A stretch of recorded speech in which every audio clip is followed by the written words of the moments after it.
Good evening सभी को। एक बार फिर स्वागत है आपका दक्ष कंपटीशन क्लासेस के यूट्यूब चैनल पर। और मैं आपका अपना मोहम्मद आशिम मलिक एक बार फिर लेकर आया हूं आपके लिए उत्तर प्रदेश अधीनस्थ सेवा चयन आयोग यानी कि यूपी ट्रिपल पैट के लिए महा मैराथन और स्टैंड। जितना मुझसे हो रहा है और स्टैंड में मेहनत कर रहा हूँ आप लोगों के लिए। आप लोग बने रहे मेरे साथ और आप लोग बहुत अच्छा प्यार दे रहे हैं। जो मैंने सबसे पहली मैराथन क्लास ली है आपकी यूपी ट्रिपल की, ऐसे क्वेश्चन रखे उसमें कि बच्चों आपका कमेंट इतना आ रहा है, मेरे पास इतना आ रहा है पर्सनली कि सर और वीडियो बनाइए और वीडियो बनाइए। तो आपके उसी प्यार को देखते हुए मैं आपके लिए ज़्यादा मेहनत कर रहा हूँ। और स्टूडेंट मैंने ऐसा कोई भी सेट नहीं छोड़ा है जिससे आपके क्वेश्चन नहीं लिए हैं। आप ईमानदारी से करके आप इस सेट को जरूर लगा कर जाएँ और स्टूडेंट, क्योंकि आप अगर पढ़ लोगे और स्टूडेंट, अगर आपके 80-85 नंबर आ जाते हैं पैट से तो आप कोई सा भी फॉर्म डाल सकते हैं। तो स्टूडेंट मेहनत करते रहें। और आप देख रहे होंगे कि जो सबसे पहली यूपी ट्रिपल पैट की जो मैराथन है उस पर कितने व्यूज़ आए हुए हैं स्टूडेंट, आप एक बार उन्हें भी चेक कर लें। जो हमने परसों वीडियो डाली थी, जो कल डाली, उस पर भी वो चेक करें। और जो आज की वीडियो है वो वेरी मोस्ट होने वाली है स्टूडेंट, क्योंकि अब अंतिम पड़ाव चल रहा है यूपी ट्रिपल पैट का स्टूडेंट। और मैं भी चाहता हूँ कि मैं ऐसा पढ़ाऊँगा स्टूडेंट जो आपके एग्जाम में फंसे क्वेश्चन। ठीक है स्टूडेंट, चलिए शुरू करते हैं आज के यूपी ट्रिपल पैट के महत्वपूर्ण प्रश्न स्टूडेंट। आज मैं आपको लगभग 180 प्रश्न कराऊंगा, जिसमें कि आपके 100 प्रश्न आपके जीएस के होंगे और बाकी प्रश्न आपके हिंदी के होंगे स्टूडेंट।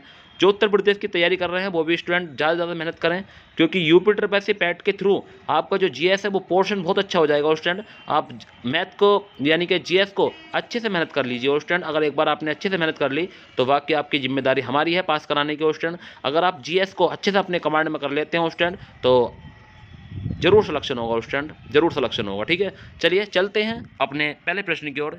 ठीक है स्टूडेंट, अगर आप मेरे चैनल पर नए हैं तो मेरे चैनल को सब्सक्राइब कर दें, वीडियो को लाइक कर दें। और स्टूडेंट आने से पहले वीडियो को लाइक ज़रूर किया करो स्टूडेंट। ये मेरी सभी से रिक्वेस्ट है कि आप वीडियो को लाइक और एक कमेंट करके जाया करो कि वीडियो आपको कैसी लगी। ठीक है स्टूडेंट, ये बातें आपको मैं बार बार नहीं बताऊँगा कि आप आने से पहले वीडियो को लाइक करना है, एक कमेंट करना है, अपना नाम बताना है कि हम सर ये, क्योंकि जो हमारा जो हम कमेंट करते हैं उस पर नाम तरह तरह के आते हैं। तो पहले अपना नाम बताइए और फिर उसके बाद में अपना कमेंट करिए आपको वीडियो कैसी लगी, और अपने दोस्तों को शेयर करिए स्टूडेंट, क्योंकि आप ही ऐसे हो कि जो हमारे चैनल को आगे लेकर जा सकते हो स्टूडेंट। ये मैं क्लियर कह रहा हूँ स्टूडेंट, जब तक आपका सहयोग नहीं मिलेगा मुझे तो मेरा चैनल आगे नहीं जा सकता, या आप भी के जानते हैं। और आप लोग अगर सहयोग करोगे मेरा तो मेरा चैनल इतने आगे चला जाएगा, इतना आगे चला जाएगा कि दक्ष को हर व्यक्ति जानेगा कि हाँ, दक्ष कंपटीशन क्लासेस एक यूट्यूब चैनल है और एक कोचिंग है कि वहाँ पर तैयारी कैसी होती है और कैसे टीचर वहाँ पढ़ाते हैं स्टूडेंट। ठीक है स्टूडेंट, चलिए शुरुआत करते हैं। और स्टूडेंट एक बात और, आप लोग जैसे ही प्रश्न देखें आप खुद कमेंट करें। ठीक है, आपसे कहने की जरूरत ना पड़े स्टूडेंट। ठीक है, प्रश्न पढ़िए, क्वेश्चन का ऑप्शन पढ़िए और उसके कमेंट कर दीजिए। ठीक है स्टूडेंट, चलिए पहले प्रश्न देखते हैं। हमारा पहला प्रश्न क्या, हमारा पहला प्रश्न है स्टूडेंट कि संविधान के किस अनुच्छेद के अंतर्गत केंद्र सरकार राज्य सरकारों को निर्देश दे सकती है। ऑप्शन नंबर पहला है अनुच्छेद 356, अनुच्छेद 370, अनुच्छेद 263, अनुच्छेद 256। तो स्टूडेंट इसका जो आंसर हो जाएगा वो क्या हो जाएगा, आप लोग कमेंट करें कि संविधान के किस अनुच्छेद के अंतर्गत केंद्र सरकार राज्य सरकार को निर्देश दे सकती है। तो आप सभी जानते हो स्टूडेंट, तो कमेंट करते रहें। क्वेश्चन के ऑप्शन आप लोगों ने पढ़ लिए होंगे। Very good very good very good. और स्टूडेंट कमेंट रुकने नहीं चाहिए आपके, और वीडियो को शेयर करना भी ना भूलें स्टूडेंट। ठीक है, पहले आए शेयर करें, अपने दोस्तों को शेयर कर देगा जो आपसे पूछते हैं कि सर हमें वीडियो नहीं का लिंक नहीं मिलता है, तो उसे लिंक आप सेंड कर दिया करना। ठीक है स्टूडेंट, शेयर पे जाकर आप उन्हें शेयर कर सकते हैं स्टूडेंट, कोई दिक्कत वाली बात नहीं है। ठीक है, तो इसका जो हमारा आंसर हो जाएगा स्टूडेंट वो क्या हो सकता है, और आप अच्छे जानते हैं कि सर इसका जो आंसर हो जाएगा वो हो जाएगा हमारा ऑप्शन नंबर डी। क्या हो जाएगा, ऑप्शन नंबर डी। तो पहले प्रश्न का जो आंसर हो जाएगा हमारा हो जाएगा ऑप्शन नंबर डी, यानी कि अनुच्छेद 256 के तहत। अगला प्रश्न है, कर्क रेखा भारत के कितने राज्यों से होकर गुजरती है। कर्क रेखा भारत के कितने राज्यों से होकर गुजरती है। तो आप सभी जानते हैं 5, 7, 8 या 6। कमेंट करें स्टूडेंट क्वेश्चन नंबर 2। तो क्वेश्चन नंबर 2 का जो आंसर हो जाएगा स्टूडेंट वो हो जाएगा हमारा, क्या आंसर हो जाएगा, तो आप सभी जानते हैं कि कर्क रेखा जो गुजरती है भारत के 8 राज्यों से होकर गुजरती है। कितने, 8। और वो 8 राज्य कौन कौन से हैं स्टूडेंट, तो देखेंगे 8 राज्य। तो वो 8 राज्य कौन कौन से हैं स्टूडेंट, तो मिजोरम, त्रिपुरा, पश्चिम बंगाल, राजस्थान, गुजरात, मध्य प्रदेश, छत्तीसगढ़ एवं झारखंड। तो भारत में कर्क रेखा मध्य प्रदेश के उज्जैन शहर से निकलती है। ये बात ध्यान रखनी है कि भारत में कर्क रेखा मध्य प्रदेश के उज्जैन शहर से निकलती है। नेक्स्ट, आपको मैंने 8 के 8 राज्य बताए उस ट्रेन कहाँ कहाँ से गुजरती है, और बाद में ये बताया कि भारत में कर्क रेखा मध्य प्रदेश के उज्जैन शहर से गुजरती है। नेक्स्ट, अगला प्रश्न है कि भारत में गुलाम वंश का संस्थापक कौन है। तो भारत में गुलाम वंश का संस्थापक कौन है? इल्तुतमिश, आराम शाह, कुतुबुद्दीन ऐबक या केकुबाद। तो बताना है क्वेश्चन नंबर 3। तो भारत में गुलाम वंश का संस्थापक कौन है उस ट्रेन, बताएंगे आंसर। तो क्वेश्चन नंबर 3 का हो जाएगा ऑप्शन है Qutubuddin Aibak, option number C. क्या हो जाएगा? Option C. तो ऑप्शन ये भी ध्यान रखना है कि उसने 1226 में गुलाम वंश की स्थापना की थी। ठीक है।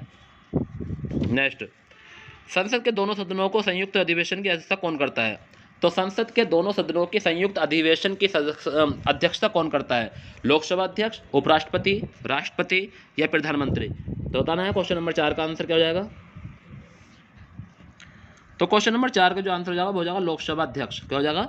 लोकसभा अध्यक्ष हो जाएगा question number A, option number A. Next है, निम्नलिखित में किसने सागरमाथा, निम्नलिखित में से किसे सागरमाथा के नाम से जाना जाता है? कंचनजंगा, एवरेस्ट, गॉडविन ऑस्टिन या नामचावरे, नामचावारवे। ठीक है ऑस्टिन। तो बताना है क्वेश्चन नंबर 5 का answer.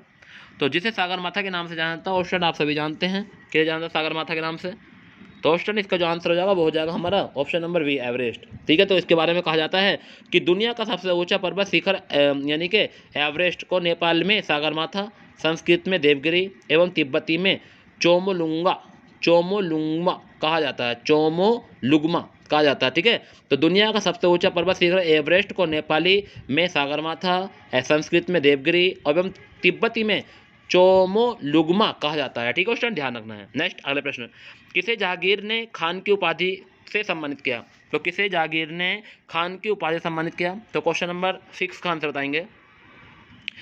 Edward Terry, sir Thomas Roe, Albuquerque, William Hawkins. Question number 6 का आंसर कमेंट करें स्टूडेंट। आप लोगों के कमेंट नहीं रुकने चाहिए स्टूडेंट, और अगर आप वीडियो देख रहे हैं तो अंत तक वीडियो पर बने रहें, आपको जब भी और आज लास्ट में ये आकर यही कहोगे ज़रूर कि सर जितना आपने पढ़ा था उसमें से ही था सब जीएस। ठीक है, क्योंकि सबसे ज़्यादा जीएस पूछा जाएगा पैट में, तो इस वजह से मैं पैट के लिए मेहनत कर रहा हूँ स्टूडेंट। आप भी मेरे साथ मेहनत करते रहें। जो उत्तर प्रदेश पुलिस कर देंगे पेपर देंगे वो भी इसमें पढ़ के जाएँ स्टूडेंट, उसके लिए भी बहुत फंसेगा आपको। ठीक है, ध्यान रखना है। तो किसे जहांगीर ने खान की उपाधि से सम्मानित किया था। तो क्वेश्चन नंबर 6 का आंसर क्या हो जाएगा स्टूडेंट। तो 6 का आंसर जो हो जाएगा स्टूडेंट, आपने कमेंट किया बहुत अच्छा, वेरी गुड। तो इसका हो जाएगा विलियम हॉकिंस। क्या हो जाएगा? William Hawkins. Question number 7, Rajya Sabha की प्रथम महिला महासचिव कौन थी। तो राज्यसभा की प्रथम महिला महासचिव, वेरी मोस्ट क्वेश्चन पूछा गया है कि राज्यसभा की प्रथम महिला महासचिव कौन थी। तो बताना है मंजीत वालिया, नजमा हेपतुल्ला या वी.एस. रमा देवी या के गुप्ता गीता। तो क्वेश्चन नंबर 7 का आंसर क्या हो जाएगा क्वेश्चन, आप सभी जानते हैं, करिए कमेंट। तो राज्यसभा की प्रथम महिला महासचिव कौन थी, तो आपको बताना है। तो क्वेश्चन इसका जो आंसर हो जाएगा वो हो जाएगा बी.एस. रमा देवी। क्या हो जाएगा? बी.एस. रमा देवी। नेक्स्ट है अगला प्रश्न, क्वेश्चन नंबर 8 देखेंगे क्वेश्चन। क्वेश्चन नंबर 8 क्या कह रहा है, भारत में सबसे अधिक कॉफी उत्पादन करने वाला राज्य कौन सा है। तो भारत में सबसे अधिक कॉफी उत्पादन करने वाला राज्य कर्नाटक, तमिलनाडु, महाराष्ट्र या केरल। तो क्वेश्चन नंबर 8 का आंसर बताएंगे। तो स्टूडेंट बताएं, कमेंट करें, कमेंट रुकने नहीं चाहिए स्टूडेंट, आप कमेंट करते रहें। Very good very good. और वीडियो को लाइक करें, शेयर करें, सब्सक्राइब करें और चैनल को शेयर करें स्टूडेंट। ठीक है, यानी इस चैनल को ज़्यादा ज़्यादा उठाने की जिम्मेदारी आप लोगों की है। चलिए, क्वेश्चन नंबर 8 का जो आंसर हो जाएगा स्टूडेंट, कभी का आंसर सही है, आप लोगों ने कमेंट किया, तो इसका आंसर हो जाएगा कर्नाटक। क्या हो जाएगा? कर्नाटक। नेक्स्ट, परंपरा के अनुसार निम्न में से किस समिति के अध्यक्ष पद पर विरोधी दल के संसद सदस्य को नियुक्त किया जाता है। परंपरा के अनुसार निम्न में से किस समिति के अध्यक्ष पद पर विरोधी दल के संसद सदस्य को नियुक्त किया जाता है। सरकारी उपक्रम समिति, प्राकलन समिति, याचिका समिति या लोक लेखा समिति। तो क्वेश्चन नंबर 9 का आंसर बताएंगे। तो क्वेश्चन नंबर 9 का आंसर क्या हो जाएगा। तो क्वेश्चन नंबर जो 9 का आंसर हो जाएगा स्टूडेंट, कमेंट करते हैं आप। Very good very good very good, well done. तो देखिए क्वेश्चन नंबर 9 का आंसर हो जाएगा लोक लेखा समिति, option number D. Next, question number 10 देखेंगे कि भारत में सर्वोत्तम श्रेणी का संगमरमर किस स्थान में पाया जाता है। तो भारत में सर्वोत्तम श्रेणी का संगमरमर किस स्थान में पाया जाता है। तो क्वेश्चन नंबर 10, तो क्वेश्चन नंबर 10 का जो आंसर हो जाएगा वो हो जाएगा मरकाना। और जो मरकाना पड़ता है स्टूडेंट बताएं कहाँ पड़ता है, कमेंट में। तो स्टूडेंट मरकाना जो पड़ता है वो पड़ता है आपका राजस्थान। क्या पड़ता है? राजस्थान में। ठीक है, ध्यान रखना स्टूडेंट। तो भारत में सर्वोत्तम श्रेणी का संगमरमर किस स्थान में पाया जाता है? मरकाना में, और मरकाना पड़ता है राजस्थान में। ठीक है। नेक्स्ट प्रश्न है कि भारत की आज़ादी के समय कांग्रेस के अध्यक्ष कौन थे। तो भारत की आज़ादी के समय कांग्रेस के अध्यक्ष बताने हैं पंडित जवाहरलाल नेहरू, सरदार वल्लभ भाई पटेल, महात्मा गांधी या जे बी कृपलानी। तो क्वेश्चन नंबर 11 का आंसर बताएं। वेरी गुड कमेंट करें और स्टूडेंट सभी। ठीक है, बढ़िया। तो और स्टूडेंट जो इसका आंसर हो जाएगा वो हो जाएगा जे बी कृपलानी। क्या हो जाएगा? J B Kripalani. और स्टूडेंट आपकी वजह से ही 8 बजे का टाइम किया गया है। अगर आप अभी भी नहीं पढ़ोगे तो फिर कब पढ़ोगे स्टूडेंट? मेहनत कर लीजिए, आपके पास ये गोल्डन चांस है स्टूडेंट। अगर आप पैट और यूपीटर पैसी और 14 नवंबर से दिल्ली पुलिस के एग्जाम शुरू हो जाएंगे। आज सभी के एडमिट कार्ड आ जाएंगे, ठीक है, और आ चुके हैं कुछ बच्चों के, और जो नहीं निकाल पाए हैं वो आज शाम तक जरूर, यानी कि 9-10 बजे तक आप सभी अपने एडमिट कार्ड अपने पास होंगे और निकल रहे हैं स्टूडेंट। धीरे धीरे ऐसे ही निकालते रहें। किसी किसी के जीमेल पे मैसेज आ रहा है स्टूडेंट, ईमेल पे मैसेज आ रहे हैं, ठीक है, तो ईमेल पे देखते रहें, ठीक है। तो क्वेश्चन नंबर 11 का आंसर क्या होगा? J B Kripalani. नेक्स्ट है क्वेश्चन नंबर 11। भारत में सकल घरेलू उत्पाद की गणना का काम किस मंत्रालय के द्वारा कराया जाता है? तो भारत में सकल घरेलू उत्पाद की गणना का काम किस मंत्रालय के द्वारा कराया जाता है? वित्त मंत्रालय, वाणिज्य एवं उद्योग मंत्रालय, केंद्रीय सांख्यिकी एवं कार्यक्रम कार्यान्वयन मंत्रालय और गृह मंत्रालय। तो बताना है क्वेश्चन नंबर 12 का आंसर। तो क्वेश्चन नंबर 12 का आंसर आप सभी जानते हैं कि क्वेश्चन नंबर 12 का आंसर क्या होगा, तो करें कमेंट।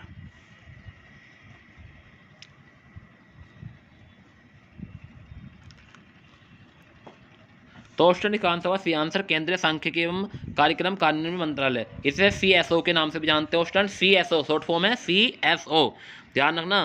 तो सकल घरेलू उत्पाद गणना के काम किस मंत्रालय द्वारा किया जाता है? केंद्रीय सांख्यिकी एवं कार्यक्रम कार्यान्वयन मंत्रालय, ऑप्शन नंबर सी। नेक्स्ट है फैराडे का नियम किससे संबंधित है? तो फैराडे का नियम किससे संबंधित है? विद्युत अपघटन से, गैसों के दाब से, विद्युत विच्छेदन से या विद्युत प्रसार से। तो फैराडे का नियम किससे संबंधित है? Question number 13। तो फैराडे का नियम किससे संबंधित है बताएंगे? तो ऑप्शन नंबर क्या हो जाएगा? विद्युत अपघटन से, ऑप्शन नंबर ए, ठीक है ऑप्शन नंबर ए हो जाएगा विद्युत अपघटन से। नेक्स्ट, दिल्ली का अंतिम हिंदू शासक कौन था? तो दिल्ली का अंतिम हिंदू शासक कौन था? विग्रहराज, विक्रमादित्य, जयचंद्र या पृथ्वीराज चौहान। तो दिल्ली का अंतिम हिंदू शासक कौन था बताना है कमेंट में। तो स्टूडेंट जो इसका आंसर हो जाएगा क्या हो जाएगा? ABCD में से बताइए, कमेंट करें, वीडियो को लाइक करें, चैनल को शेयर करें, ठीक है, वीडियो को भी शेयर करो स्टूडेंट। जब वीडियो को शेयर करोगे चैनल भी शेयर होगा, हाथों हाथ, ठीक है, करते रहें आप लोग। क्वेश्चन नंबर 14 पे आ चुके हैं हम। चलिए, तो इसका जो आंसर हो जाएगा स्टूडेंट हो जाएगा पृथ्वीराज चौहान। क्या हो जाएगा? पृथ्वीराज चौहान। क्वेश्चन नंबर 15 देखेंगे। क्वेश्चन नंबर 15 है कि अहमदिया या कादियानी आंदोलन 1889 से 1890 किसने आरंभ किया था? तो मिर्जा गुलाम अहमद, सर सैयद अहमद या रशीद अहमद या हुसैन अहमद। तो क्वेश्चन नंबर 15 का आंसर बताएंगे कि अहमदिया या कादियानी आंदोलन 1889 से 1890 के बीच जो चला, किसने आरंभ किया था? मिर्जा गुलाम अहमद, दूसरा ऑप्शन है सर सैयद अहमद, तीसरा ऑप्शन है सईद अहमद, चौथा ऑप्शन है हुसैन अहमद। तो बताएं क्वेश्चन नंबर 15 का आंसर। तो क्वेश्चन नंबर 15 का जो आंसर हो जाएगा वो हो जाएगा मिर्जा गुलाम अहमद, ऑप्शन नंबर ए। क्या हो जाएगा? ऑप्शन नंबर ए हो जाएगा, ठीक है। नेक्स्ट क्वेश्चन नंबर 16 देखेंगे कि सर्वाधिक संख्या में, अगला प्रश्न है क्वेश्चन नंबर 16, सर्वाधिक संख्या में समस्थानिक किसके पाए जाते हैं? तो सर्वाधिक संख्या में समस्थानिक किसके पाए जाते हैं? यूरेनियम, लेड, हाइड्रोजन और या पोलोनियम। तो बताना है क्वेश्चन नंबर 16 का आंसर। तो क्वेश्चन नंबर 16 का जो आंसर हो जाएगा क्वेश्चन क्या हो सकता है बताइए कमेंट में। तो सर्वाधिक संख्या में समस्थानिक किसके पाए जाते हैं? तो ऑप्शन नंबर डी हो जाएगा पोलोनियम के। किसके पाए जाते हैं? पोलोनियम। सरकारिया समिति किस विषय वस्तु से संबंधित थी? अप्रत्यक्ष कर, कर प्रशासक, केंद्र राज्य संबंध या रेलवे किराया भाड़ा। तो बताना है सरकारिया समिति किस विशेष वस्तु से संबंधित थी। तो क्वेश्चन नंबर 17 का जो आंसर हो जाएगा क्वेश्चन बताइए कमेंट में। तो क्वेश्चन नंबर 17 का जो आंसर हो जाएगा हो जाएगा केंद्र राज्य संबंधित। किससे संबंध थी? केंद्र राज्य संबंध से। नेक्स्ट, ऊंट का कुबड़ किस ऊतक का बना होता है? तो ऊंट का कुबड़, तो आपने सभी ने देखा होगा ऊँट के ऊपर जो होता है वो, ठीक है, ऊँट का कुबड़ किस ऊतक का बना होता है? पेशे ऊतक, कंकाली ऊतक, उपस्थि ऊतक या वशम्य ऊतक। तो बताना है क्वेश्चन नंबर 18 का आंसर।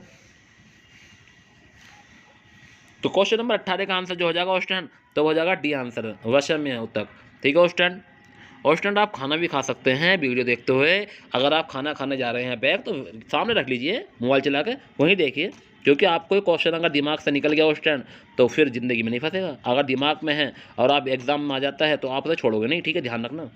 अगर आप कहीं बैग भी जाते हैं तो आप आराम से खाना खा रहे हैं, कुछ भी कर रहे हैं स्टूडेंट, अगर आपको लेट हो जाता है तो आप सामने रखिए मोबाइल और वहीं खाइए खाना ठीक है, और क्वेश्चन का कमेंट करते रहें हाथों हाथ। तो इसने बताया कि ऊँट का कुबड़ किस ऊतक का बना होता है, तो भाषा में ऊतक का होता है, ऑप्शन नंबर डी। नेक्स्ट है, मछली के यकृत के तेल में किसकी प्रचुरता होती है, तो मछली के यकृत के तेल में किसकी प्रचुरता होती है, vitamin A, vitamin E, vitamin C या विटामिन डी, तो बताना है क्वेश्चन नंबर 19 का आंसर।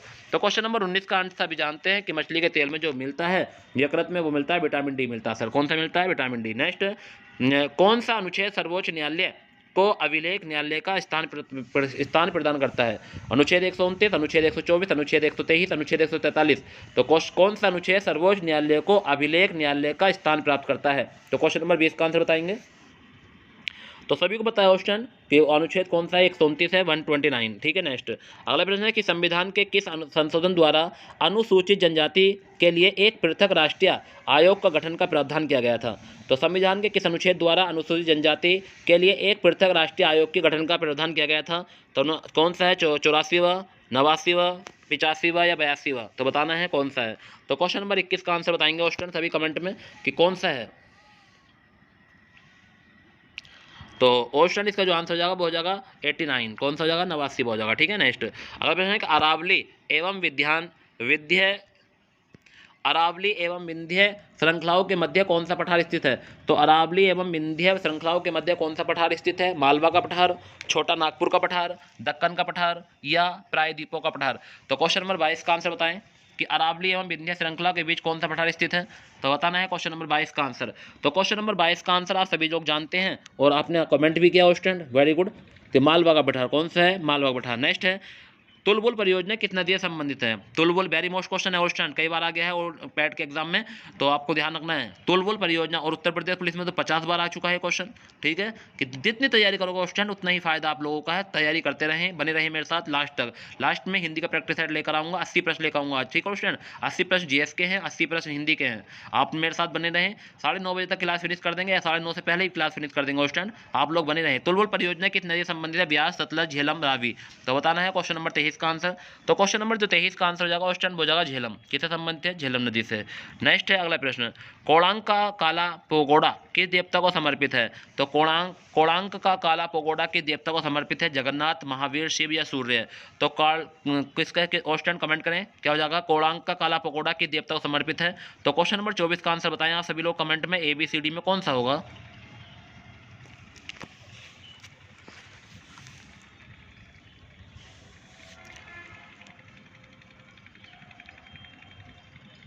तो स्टूडेंट ये हो जाएगा, इसका आंसर जो हो जाएगा वो हो जाएगा सूर्य। कौन सा हो जाएगा, सूर्य।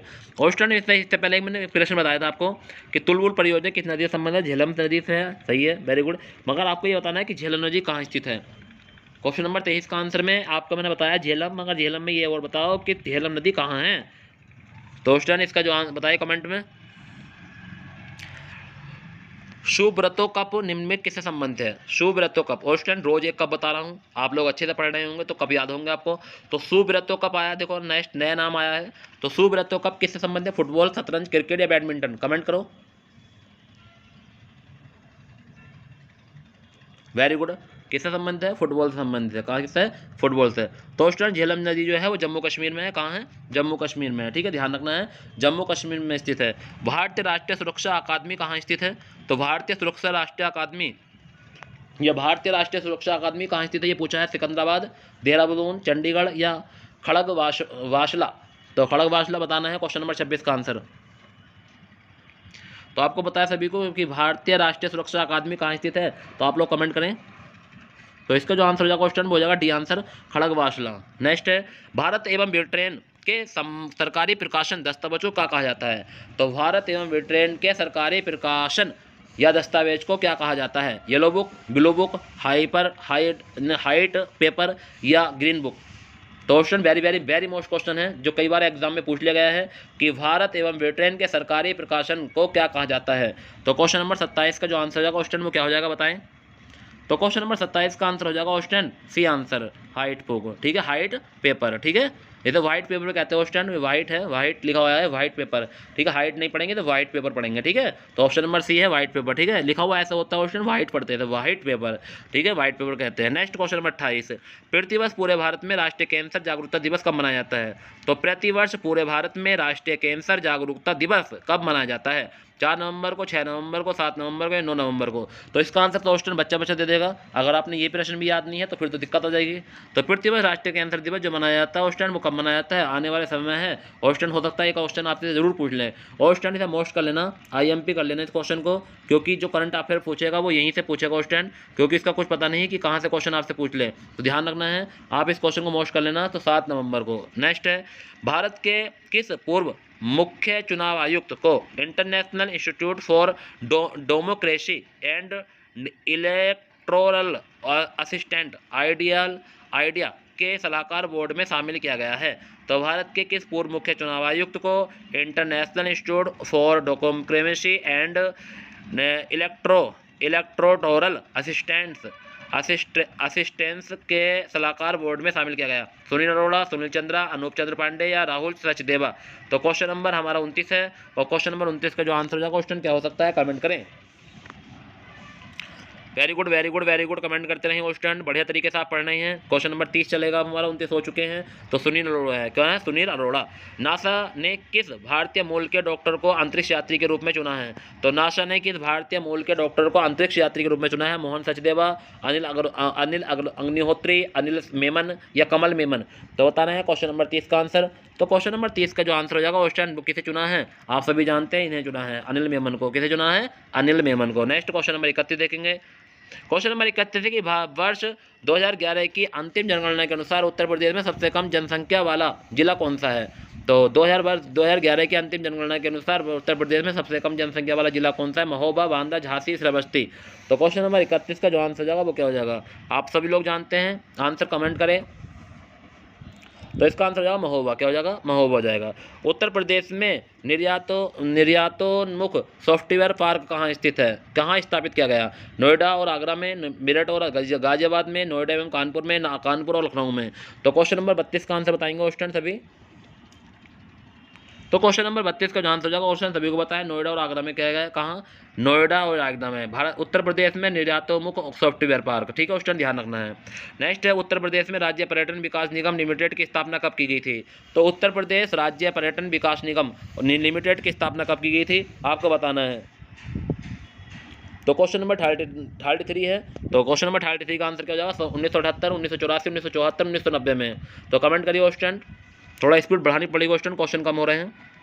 तो इसका आंसर जो हो जाएगा क्वेश्चन हो जाएगा 1974 में। कब? 1974। अरब देशों की फूड एक्सपोर्ट यानी खाने पीने का सामान निर्यात के मामले में साल 2020 में कौन सा देश पहले स्थान पर पहुंच गया? नेपाल, चीन, पाकिस्तान, भारत? तो बताना है क्वेश्चन नंबर 34 का आंसर क्या हो जाएगा। तो क्वेश्चन नंबर 34 का जो आंसर हो जाएगा क्वेश्चन वो भारत पहुंच गया है। किसमें पहुंच गया है? भारत। तो भारत सबसे ज़्यादा निर्यात कर रहा है ऑस्ट्रेलिया, पाकिस्तान यानी कि सऊदी अरब के साथ। ठीक है ऑस्ट्रेलिया, ध्यान रखना है। 56वां ज्ञानपीठ पुरस्कार निम्न में किसे जीता है? ऑस्ट्रेलिया ऐसे प्रश्न जरूर पढ़ लेना, क्योंकि ऐसे प्रश्न बहुत बार एग्जाम में पूछ लिए गए हैं। तो 56वां ज्ञानपीठ पुरस्कार निम्न में किसने? सुरेंद्र पंत, नीलमणि फुकन जूनियर या फिराक गोरखपुरी या विश्वनाथ सत्यानारायण? तो क्वेश्चन नंबर 35 का आंसर क्या हो जाएगा ऑस्ट्रेलिया, कमेंट करें। तो ऑस्ट्रेलिया ये कई बार आपने पढ़ लिया होगा कि 56वां ज्ञानपीठ पुरस्कार निम्न में किसने जीता? तो ये क्वेश्चन अभी SSC GD का एग्जाम जो हुआ इससे पहले उसमें भी बहुत बार पूछा गया है एग्जाम में। तो इसका आंसर जो है करंट अफेयर का क्वेश्चन है, तो नीलमणि फुकन जूनियर ने। ठीक है फ्रेंड। नेक्स्ट क्वेश्चन नंबर 36 देखेंगे। भारत सरकार की नई मंजिल योजना किस आयु वर्ग के अल्पसंख्यक युवाओं पर केंद्रित है? 17 से 35 वर्ष के आयु वर्ग के अल्पसंख्यक युवा, 18 से 36 वर्ष के आयु वर्ग के अल्पसंख्यक युवा, 19 से 32 वर्ष के आयु वर्ग के अल्पसंख्यक युवा, इनमें से कोई नहीं? तो बताइए भारत सरकार की नई मंजिला योजना किस आयु वर्ग के अल्पसंख्यक युवा से केंद्रित है? तो बताना है हॉस्टल क्वेश्चन नंबर 36 का आंसर, कमेंट करें हॉस्टल, कमेंट करते रहें। तो क्वेश्चन नंबर 36 का जो आंसर हो जाएगा वो हो जाएगा 17 से 35 वर्ष आयु वाले वर्ग के अल्पसंख्यक युवा से। नेक्स्ट है क्वेश्चन नंबर, अगला भाग चलता है हॉस्टल, अब अगला भाग। ठीक है नेक्स्ट है। तो पहले भाग में हमारे 37 प्रश्न थे हॉस्टल, इतने ही पूछे जाएंगे आपसे। तो देखेंगे अगला प्रश्न क्या कहता है। तो भारत का दक्षिणतम स्थान इंदिरा पॉइंट निम्न में कहाँ स्थित है? तो भारत का दक्षिणतम स्थान इंदिरा पॉइंट निम्न कहाँ स्थित है? तमिलनाडु, लक्षद्वीप, केरल, अंडमान निकोबार द्वीप समूह? तो बताना है हॉस्टल इसका आंसर क्या हो जाएगा। तो ऑप्शन जो इसका आंसर हो जाएगा वो क्या हो जाएगा बताना है। तो इसका आंसर हो जाएगा ऑप्शन कहाँ है आप सभी जानते हैं ऑप्शन, इसका आंसर क्या हो जाएगा बताना है।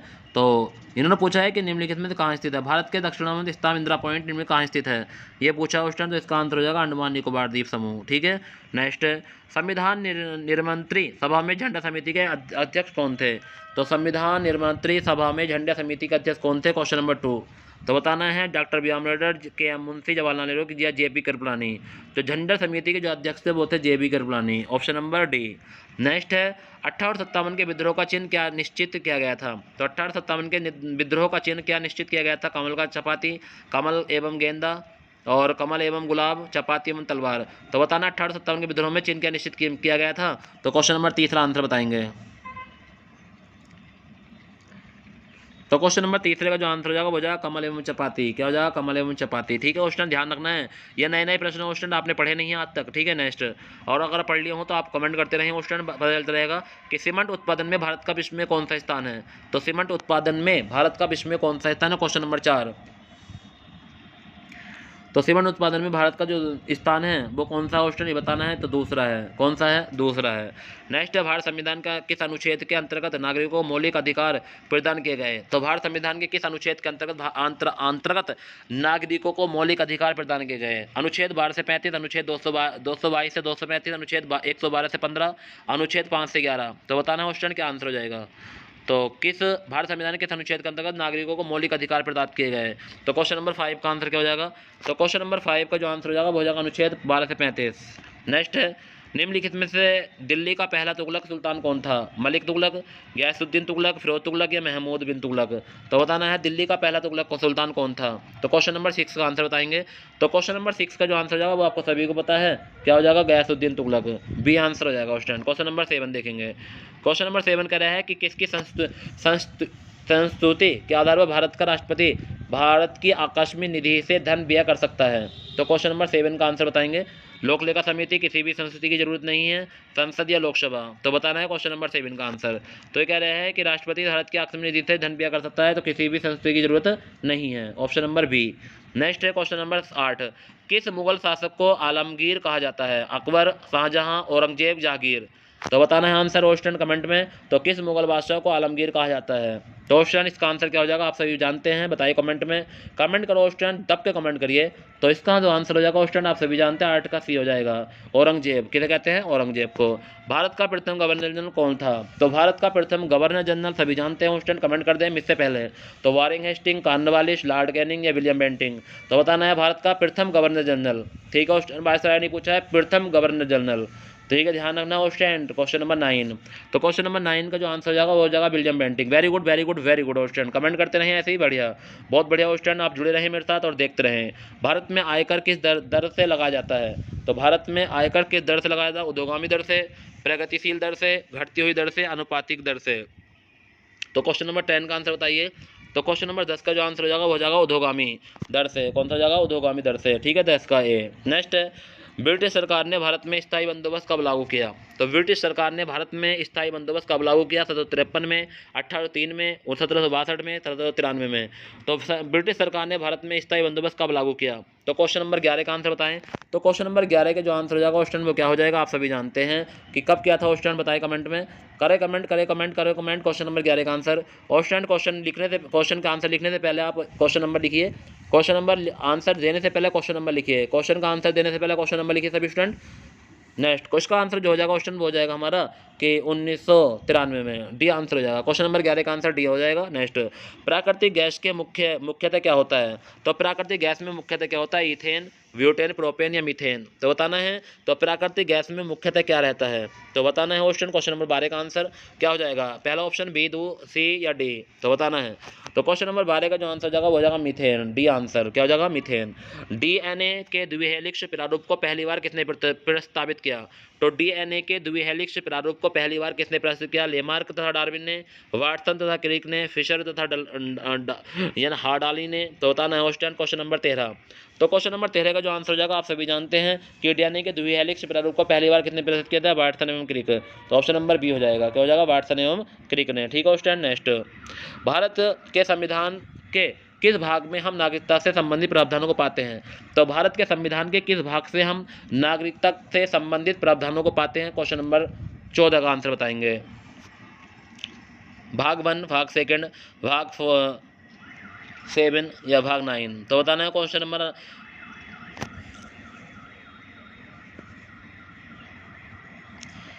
तो इस क्वेश्चन नंबर 14 का जो आंसर हो जाएगा वो हो जाएगा भाग 2। कौन से है? भाग सेकंड से। ठीक है क्वेश्चन। नेक्स्ट अगला प्रश्न है, एक सामान्य मानव शरीर कोशिका में गुणसूत्रों की संख्या कितनी होती है? तो एक सामान्य मानव शरीर कोशिका में गुणसूत्रों की संख्या कितनी होती है? तो क्वेश्चन नंबर 15 का आंसर बताएंगे। तो क्वेश्चन नंबर 15 का आंसर क्या हो जाएगा? 40, 45, 46, 44। तो बताना है एक सामान्य मानव शरीर में कोशिका गुणसूत्रों की संख्या कितनी होती है? तो क्वेश्चन नंबर 46 15 का जो आंसर जाएगा वो जाएगा 46। आंसर क्या हो जाएगा? 46 होती है।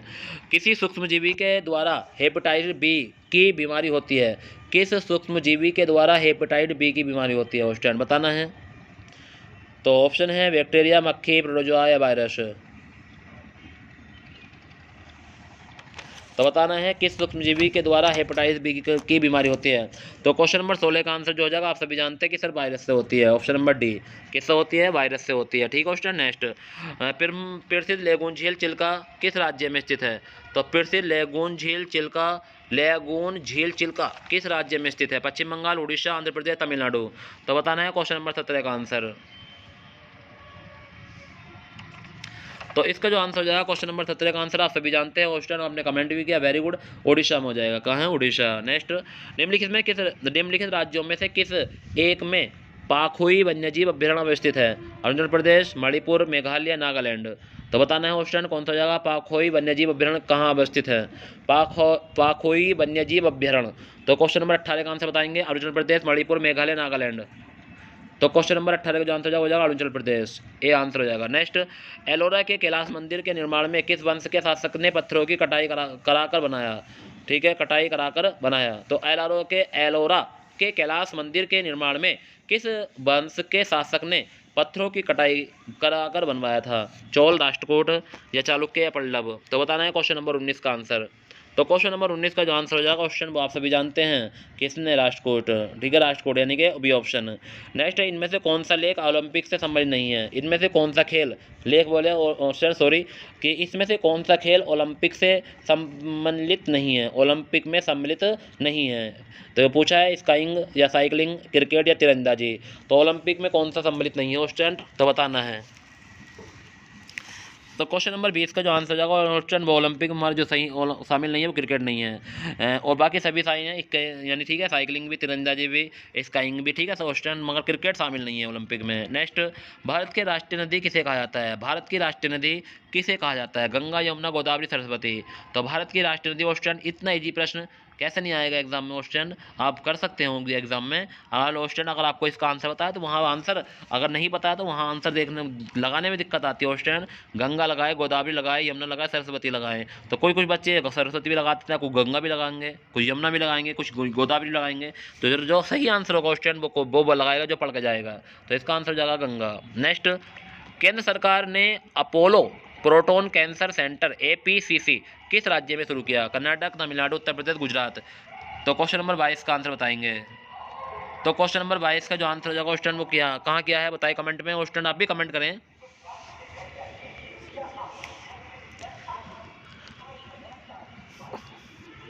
तो क्वेश्चन नंबर 22 का जो आंसर हो जाएगा क्वेश्चन आप सभी जानते हैं कि कहाँ किया? तमिलनाडु में किया। कहाँ? तमिलनाडु में। ठीक है क्वेश्चन, ऑप्शन नंबर बी हो जाएगा इसका आंसर। नेक्स्ट है, ऑस्ट्रेलिया के निम्न में से किस ऑफ स्पिनर ने टेस्ट क्रिकेट में अपने कैरियर में 400 विकेट पूरे कर लिए हैं? तो ऑप्शन है क्वेश्चन जम्स या जोस हेजलवुड या नाथन लियोन या एडम चस्पा।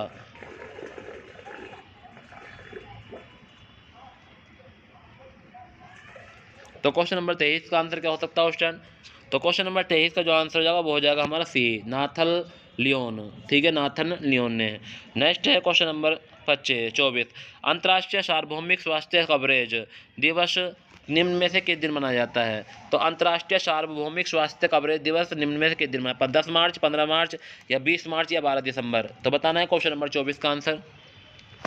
तो क्वेश्चन ये प्रश्न वेरी वेरी मोस्ट है क्योंकि अभी आपके आने वाले समय में पेपर क्वेश्चन है आ सकता है एग्जाम में। तो अंतर्राष्ट्रीय सार्वभौमिक स्वास्थ्य कवरेज दिवस 12 दिसंबर को मनाया जाता है। कब मनाया जाता है? 12 दिसंबर को। नीति आयोग ने जम्मू कश्मीर में कितने अटल टैंक रिंग लैब ATL स्थापित करने की योजना बनाई? तो 1000, 2000, 3000, 4000। तो नीति आयोग ने जम्मू कश्मीर में कितने अटल टैंक रिंग लैब यानी कि ATL स्थापित करने की योजना बनाई है? तो क्वेश्चन नंबर 25 का आंसर बताएंगे।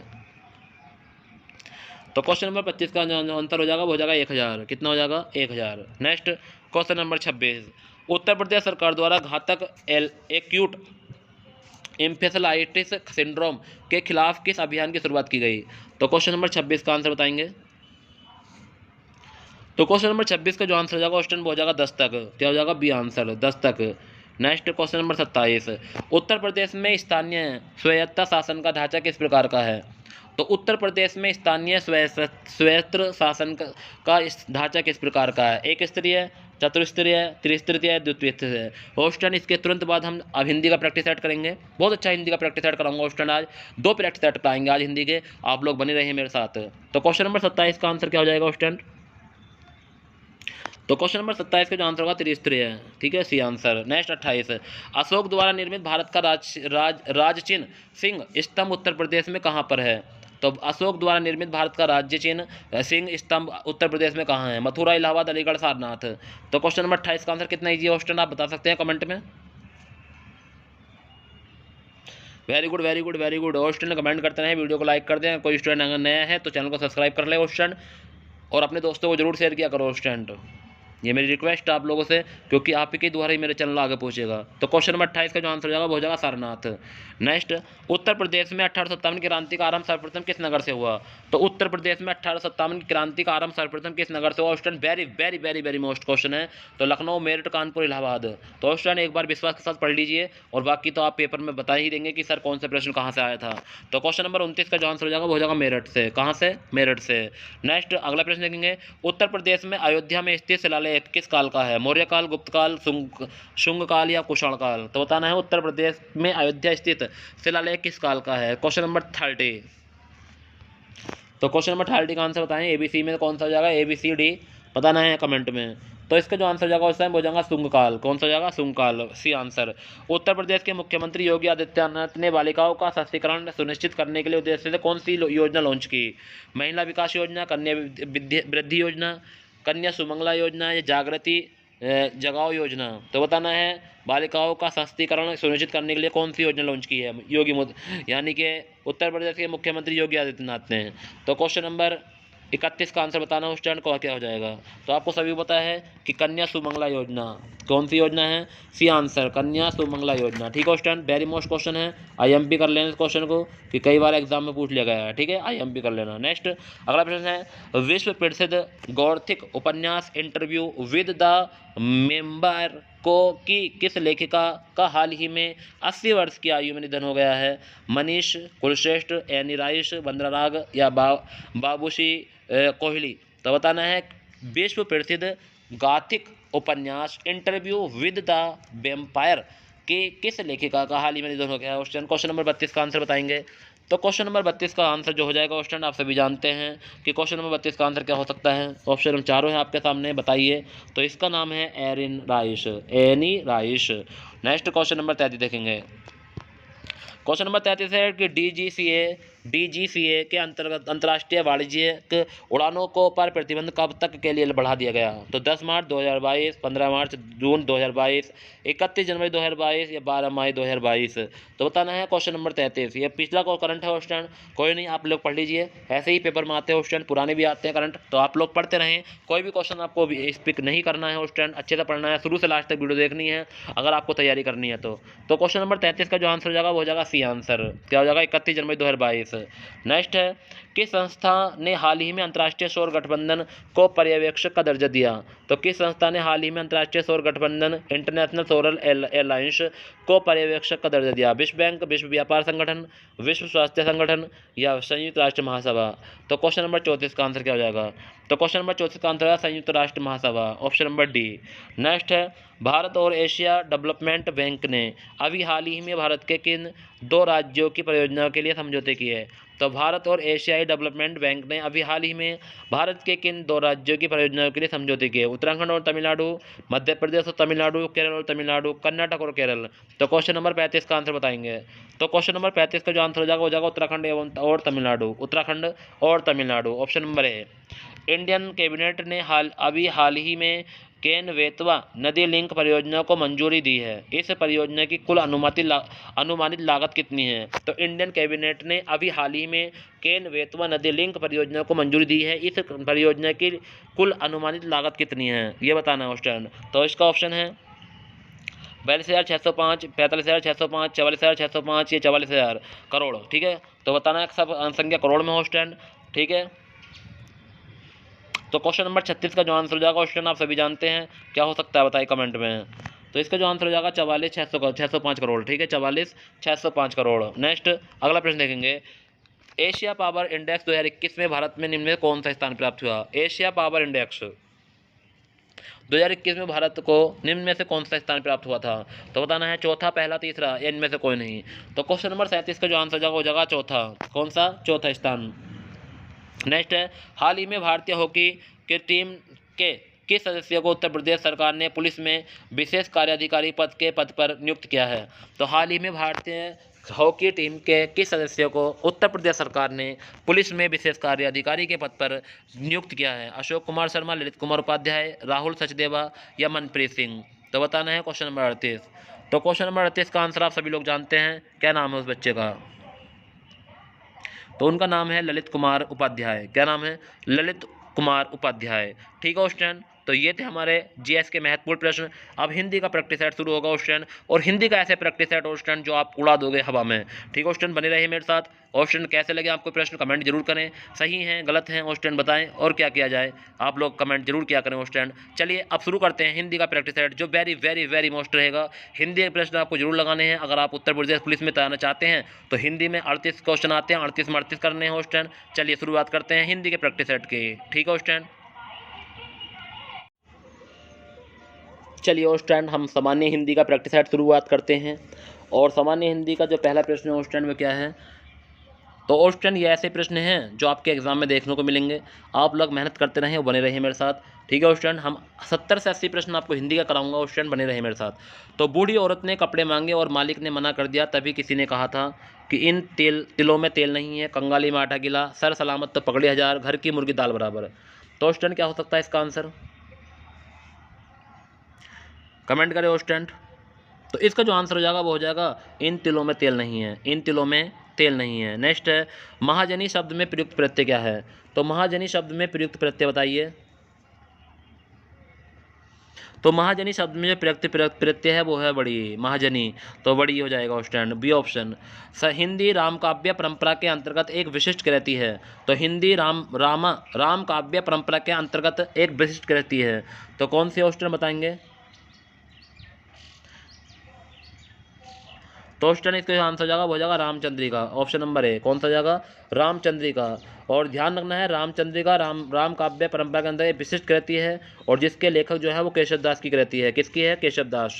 तो ध्यान रखना है स्टूडेंट, इसका जो कृति है किसकी है? केशव दास की। अगला प्रश्न है कि वाक्य में रिक्त स्थान के लिए विकल्प में सही चुना जाए। गाँव के लोगों को कहते हैं गंवार व्यक्ति, ग्रामीण व्यक्ति या गंवार व्यक्ति, गौरा या देहाती व्यक्ति। तो क्वेश्चन नंबर 4 का आंसर क्या हो जाएगा? तो गांव के व्यक्ति को कहते हैं ग्रामीण व्यक्ति। और स्टूडेंट सभी को पता है इसका आंसर, तो ग्रामीण व्यक्ति कहते हैं। क्या कहते हैं? ग्रामीण व्यक्ति। नेक्स्ट, गणपति चंद्रगुप्त ने हिंदी का प्रथम कवि किसे माना? तो गणपति चंद्रगुप्त ने हिंदी का प्रथम कवि किसे माना? स्टूडेंट इसकी वीडियो आपको पूरी मिलेगी मेरे यूट्यूब चैनल पर, आप जाकर देख लीजिए। आपको पूरी वीडियो देखनी है, हमारी लगभग 114 से ज़्यादा वीडियो हो चुकी हैं प्लेलिस्ट में। आप लोग वहां जाएंगे और वहां देखेंगे कि हिंदी के प्रथम कवि किसने किसको माना, इस नाम से वीडियो बनी हुई है। तो स्टूडेंट वहां पर आप सही पढ़ लेंगे, एक आध प्रश्न जरूर पूछा जाएगा आपसे। तो ध्यान रखना है, गणपति चंद्रगुप्त ने जो प्रथम हिंदी का प्रथम कवि माना था वो माना शालिभद्र सूर्य को। इसकी ट्रिक बताई थी ना, गढ़शाली। तो स्टूडेंट ध्यान रखना है, तो आपको वहाँ पर ट्रिक मिल जाएंगे, आप वहाँ से पढ़ लीजिए। आप लोग अगर मेहनत करना चाहते हैं तभी पढ़ना स्टूडेंट, अगर आपके मन में नहीं है पढ़ना तो मत पढ़ना। ठीक है, तो इसका आंसर हो जाएगा शालिभद्र सूरी। क्या हो जाएगा? शालिभद्र सूरी। ठीक है और स्टूडेंट नेक्स्ट अगला प्रश्न देखेंगे, तो इसका आंसर शालिभद्र सूरी है। अगला प्रश्न देखो, निम्न में से कौन सा शब्द की पहचान कीजिए? यौगिक शब्द की। तो निम्न शब्दों में से यौगिक शब्द की पहचान कर ली है। तो मुरलीधर है, पंकज है, पुस्तक है या परमौषधि है। तो यौगिक शब्द उन्हें कहते हैं जो दो या दो से अधिक शब्दों से मिलकर बनते हैं स्टूडेंट। तो बताएंगे किसका आंसर क्या हो जाएगा?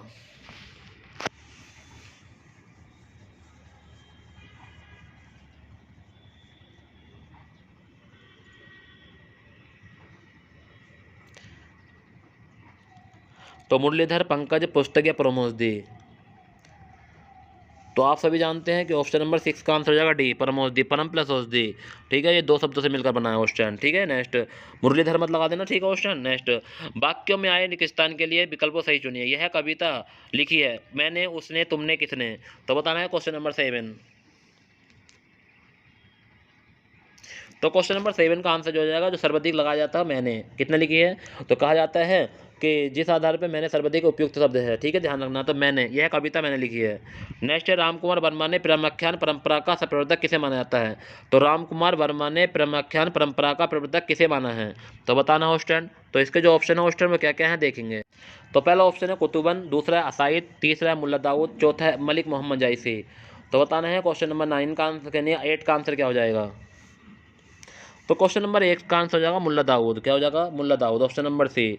तो मुल्ला दाऊद को माना जाता है ऑप्शन, ध्यान रखना। मुल्ला दाऊद की प्रसिद्ध रचना चंद्रयान हिंदी की प्रथम सूफी प्रेम काव्य माना जाता है। ठीक है, चंद्रयान को हिंदी का प्रथम सूफी प्रेम काव्य माना जाता है, ध्यान रखना। मुल्ला दाऊद की जो प्रसिद्ध रचना है वो है चंद्रयान। चंद्रयान को और किस नाम से जानते हैं ऑप्शन कमेंट करें। तो ऑप्शन बताना है कि चंद्रयान को और किस नाम से जानते हैं। नेक्स्ट है, दो चट्टानों पर साहित्य अकादमी पुरस्कार पाने वाले कवि। तो दो चट्टानों पर साहित्य अकादमी पुरस्कार पाने वाले कवि का नाम बताना है, क्वेश्चन नंबर 9।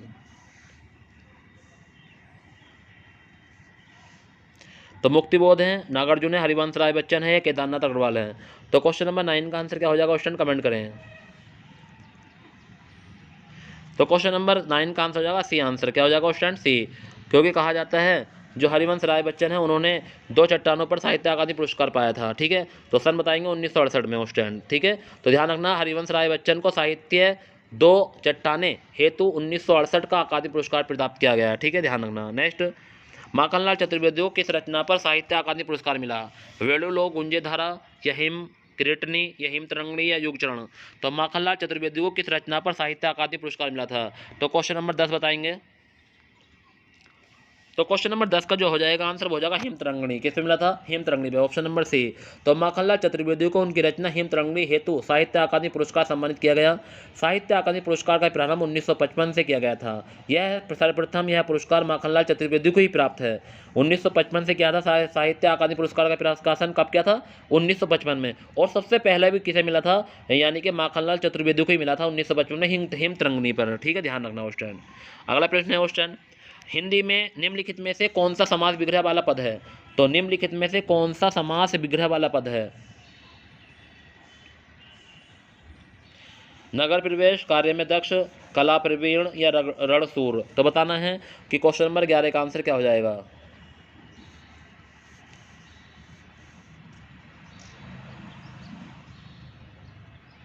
तो और समास विग्रह उसे कहते हैं जिस समास में विग्रह हो। ठीक है, तो इसमें लिखा है कार्य में दक्ष, कार्य दक्ष। ठीक है क्वेश्चन, तो ये हमारा समास विग्रह है क्वेश्चन। सभी बाकी हमारे समासिक पद हैं, बाकी सब मिला के बने हुए हैं, मगर ये क्या है, समास विग्रह। ठीक है, सभी पदों को अलग अलग करने की प्रक्रिया समास विग्रह कहलाती है। और समस्त यानी सभी पदों को एक साथ लिख देना समस्त पद गया समासिक पद कहलाता है। तो इसका जो आंसर हो जाएगा कार्य में दक्ष, कार्य दक्ष। नेक्स्ट, निम्नलिखित में से समासिक पद चुनिए। वायु वेग, वीर का पुत्र, राह का खर्च या पद से भ्रष्ट। समासिक पद चुनना क्वेश्चन नंबर 12 का आंसर। तो आपको पता है कि सबका समास विग्रह है वीर का पुत्र, राह का खर्च या पद से भ्रष्ट। और ये हमारा वायु वेग जो है वो क्या है, समस्त पद है।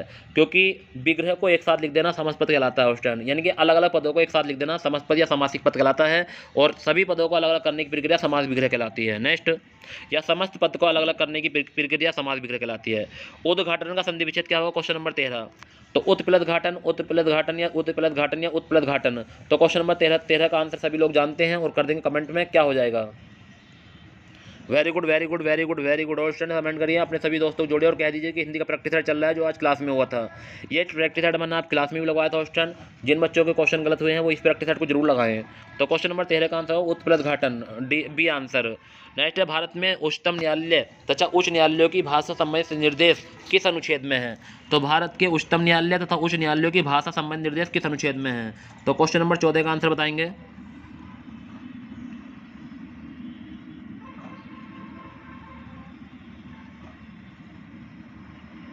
तो क्वेश्चन नंबर 14 का जो आंसर हो जाएगा ऑप्शन बताएं 344, 346, 348, 120। तो ऑप्शन इसका जो आंसर हो जाएगा वो हो जाएगा 348, ऑप्शन नंबर सी। कौन सा हो जाएगा? ऑप्शन नंबर सी, यानी अनुच्छेद 348 में वर्णित है। ठीक है, तो यानी संबंधित निर्देश संविधान के कौन से अनुच्छेद में वर्णित है? 348 में। नेक्स्ट है प्रभु जी तुम चंदन हम पानी, इस पंक्ति में कौन से कवि की है? तो प्रभु जी तुम चंदन हम पानी पंक्ति किस कवि की है? तो क्वेश्चन नंबर 15 बताएंगे। कबीरदास, रैदास, हरिदास, निरंजनी या दादू दयाल। तो क्वेश्चन नंबर 15 का आंसर बताओ। तो क्वेश्चन नंबर 15 का जो आंसर हो जाएगा ऑप्शन हो जाएगा रैदास। क्या हो जाएगा? रैदास, बी आंसर हो जाएगा। नेक्स्ट है क्वेश्चन नंबर 16, निम्नलिखित में से किस शब्द का वचन एक सा नहीं रहता? तो निम्नलिखित में से किस शब्द का वचन एक सा नहीं रहता है? तो ऑप्शन देखेंगे स्टूडेंट, बेटा है, काका है, चाचा है, फूफा है। तो बताना है क्वेश्चन नंबर 16।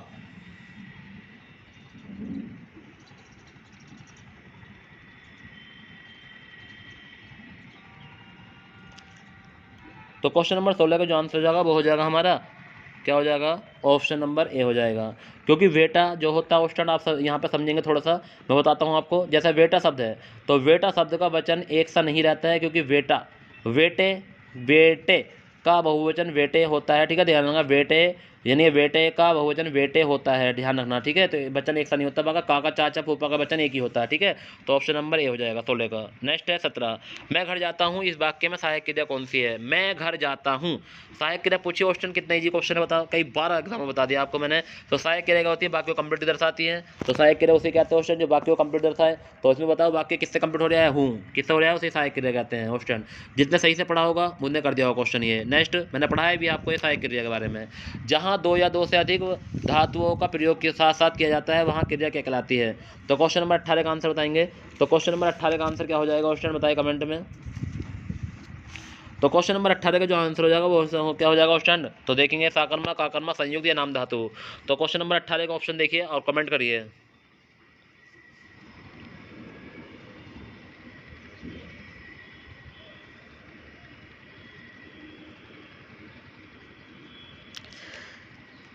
तो 18 का जो आंसर हो जाएगा वो हो जाएगा हमारा सी आंसर, संयुक्त क्रिया। जैसे एक एग्जाम्पल ले लेते हैं, जैसा कह रहे हैं हम कि माला नाचने लगी, माला नाचने लगी। तो यहाँ पर इस वाक्य में नाचना मुख्य क्रिया है तथा लगी रंजन क्रिया है, तो उसे ही हम संयुक्त क्रिया कहते हैं। ठीक है क्वेश्चन, ध्यान रखना, जहाँ दो या दो से अधिक धातुओं के प्रयोग करके साथ साथ किया जाता है वहाँ पर क्रिया संयुक्त क्रिया कहलाती है। ठीक है, तो ध्यान रखना आपको। नेक्स्ट अगला प्रश्न, निम्नलिखित में सही वाक्य की पहचान कीजिए। मुझे बहुत आनंद आती है, मुझे बहुत आनंद आते हैं, मुझे बहुत आनंद आता है, मुझे बहुत आनंद आता है।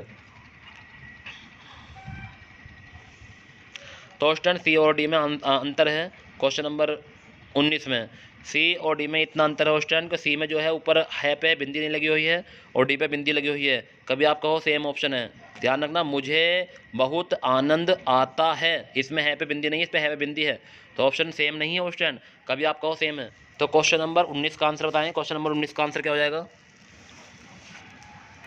क्या पूछा है कि सही वाक्य की पहचान करनी है। तो क्वेश्चन नंबर 19 का आंसर जो हो जाएगा वो क्या हो जाएगा? मुझे बहुत आनंद आता है, ऑप्शन नंबर सी हो जाएगा। ठीक है, क्या हो जाएगा? Option number C. ठीक है, ध्यान रखना, मुझे बहुत आनंद आता है शुद्ध वाक्य है, शेष सभी अन्य अशुद्ध वाक्य हैं। नेक्स्ट अगला क्वेश्चन देखेंगे, रामविलास शर्मा को साहित्य अकादमी पुरस्कार किस वर्ष प्रदान किया गया? तो रामविलास शर्मा को साहित्य अकादमी पुरस्कार किस वर्ष प्रदान किया गया? तो सन 1970, सन 1975, सन 1998, 1973। तो बताना है रामविलास शर्मा को साहित्य अकादमी पुरस्कार किस वर्ष प्रदान किया गया? तो क्वेश्चन नंबर 20 का आंसर जो हो जाएगा वो क्या हो जाएगा स्टूडेंट? आप सभी जानते हैं 1970 में। कब? 1970। इसके बारे में थोड़ा सुन लीजिए कि रामविलास शर्मा को सन 1970 में साहित्य अकादमी पुरस्कार सम्मानित किया गया तथा इन्हें वह पुरस्कार निराला की साहित्य साधना नामक रचना हेतु प्रदान किया गया था। कौन सी रचना थी? ये जो निराला की साहित्य साधना। ठीक है, ध्यान रखना है, निराला की साहित्य साधना। नेक्स्ट है, राष्ट्र में यह प्रत्यय लगने पर कौन सा नया शब्द बनेगा? तो राष्ट्र में यह प्रत्यय लगने पर कौन सा बनेगा उस टाइम? तो आप जानते हैं राज्य, राष्ट्रीय, राष्ट्रीय या राष्ट्रीयता। तो ये प्रत्यय लगाएंगे उस टाइम बड़ी है तो राष्ट्रीय बन जाएगा, ऑप्शन नंबर सी हो जाएगा। तो क्वेश्चन नंबर हमारा कौन सा ऑप्शन है? 21। तो क्वेश्चन नंबर 21 का जो आंसर हो जाएगा वो हो जाएगा सी आंसर, राष्ट्रीय बन जाएगा। नेक्स्ट, विज्ञान में कौन सा ऑप्शन लगा है? तो विज्ञान में कौन सा ऑप्शन लगा है? ई, विग, विग या बी? तो क्वेश्चन नंबर 22 का आंसर बताएंगे। तो क्वेश्चन नंबर 22 का आंसर जो होगा विज्ञान में जो लगा है वो कौन सा ऑप्शन लगा है? बी ऑप्शन लगा है ऑप्शन। इसका तो बहुत ईजी आंसर था। नेक्स्ट, निम्नलिखित शब्दों में क्रमशः पर्यायवाची शब्द होंगे। पार्वती पुत्र पृथ्वी, तो पार्वती किसका है? शिवा का है, रुद्राणी का है, उमा का है, सुमन का है। पुत्र किसका है? ऑप्शन सुत का है, सुता का है, वसुधा का है। पृथ्वी किसका है? ऑप्शन। तो क्रमशः लगाने हैं। तो क्वेश्चन नंबर 23 का आंसर आप सभी कर देंगे। करिए कमेंट जल्दी।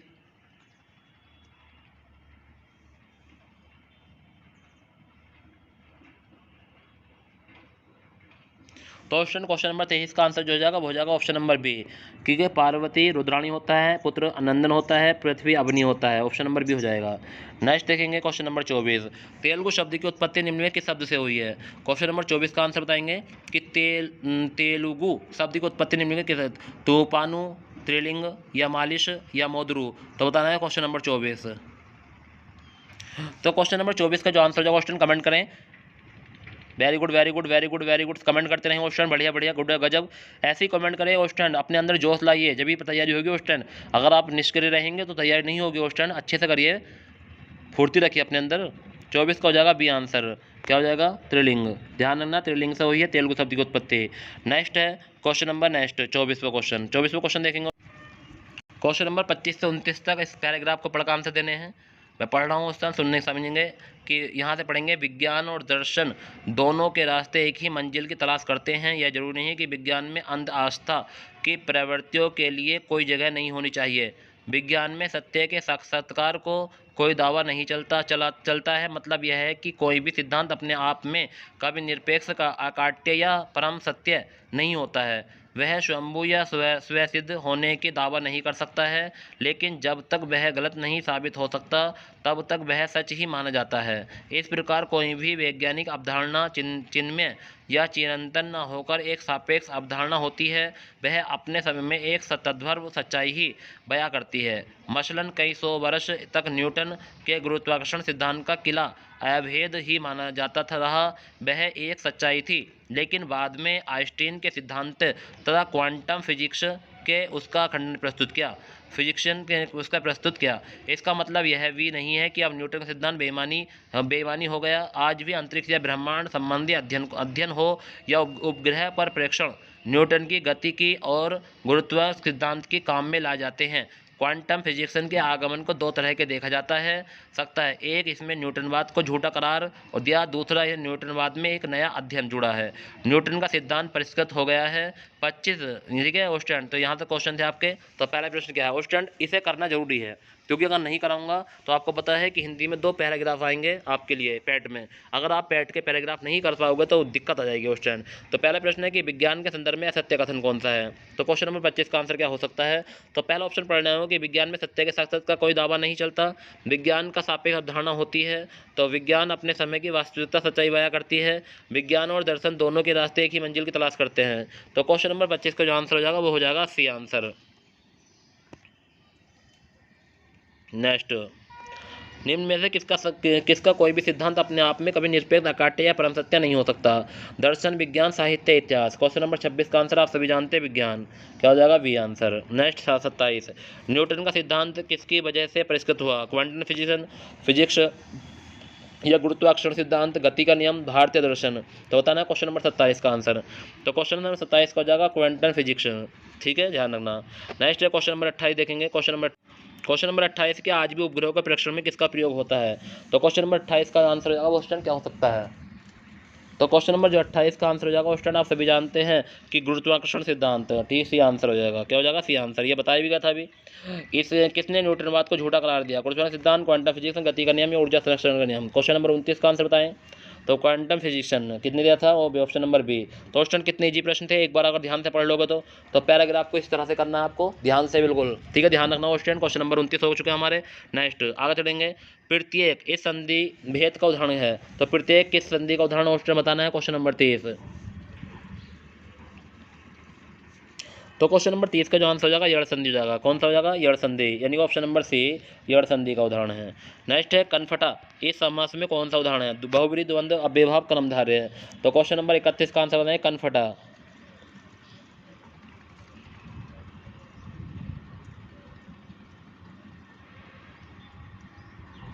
तो कनफटा में जो भेद होगा क्वेश्चन वो बहुब्रीहि समास होगा। कौन सा होगा?